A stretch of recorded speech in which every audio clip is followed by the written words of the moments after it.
നീ രാജയോഗം എന്ന് കേട്ടിട്ടുണ്ടോ? എന്നാ അങ്ങനെ ഒന്നുണ്ട്, അതെന്റെ ജാതകത്തിലുണ്ട്. ഇന്ന് കാലത്ത് മുതൽ രാജയോഗം എനിക്ക് തുടങ്ങിയിരിക്കുകയാണ്. രാജകുമാരി രാജയോഗവുമായി രാവിലെ ഊട്ടി റെയിൽവേ സ്റ്റേഷനിൽ വന്നിറങ്ങി. ആര്? തെളിച്ചു പറ. എന്തൊരു ഐശ്വര്യമാണെന്ന് നോക്ക്. കണ്ണുകളുണ്ടല്ലോ, രണ്ട് വൈരക്കല്ല് എടുത്ത് വെച്ച പോലിരിക്കും. മൂക്കിന്റെ കാര്യമാണെങ്കിൽ പിന്നെ പറയണ്ട. മൂക്കില്ലേ? മൂക്കുണ്ട്, പക്ഷെ നിന്റെ പോലത്തെ നത്ത് മൂക്കല്ലടേ. മുഖവും ചുണ്ടൊക്കെ ഉണ്ടല്ലോ, നല്ല ചൊവചവാന്നിരിക്കും. ഞാൻ വിചാരിച്ചത് സായിപ്പിന്റെ കുട്ടിയാണ്. നല്ല സ്റ്റൈലും വേഷം. ഇംഗ്ലീഷ് ആണെങ്കിൽ പിന്നെ ചടപടപടപടപട.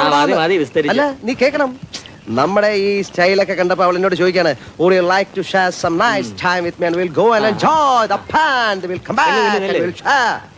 എന്ന് വെച്ചാ ഓ, നിനക്ക് എന്നെ പോലെ ഇംഗ്ലീഷ് അറിഞ്ഞൂടല്ലോ. നിനക്കറിയാവുന്ന ഇംഗ്ലീഷ് രണ്ട് വാക്കല്ലേ, welcome to Ooty, nice to meet you. അത്രയും അറിഞ്ഞാ മതി. അത് വെച്ച് നിന്നെ പോലെ ഒരു കാളയെ എത്ര കാലം തീറ്റി പോറ്റിയില്ലേ? എനിക്ക് നിന്റെ തീറ്റയും വെള്ളവും വേണ്ടെങ്കിലാ.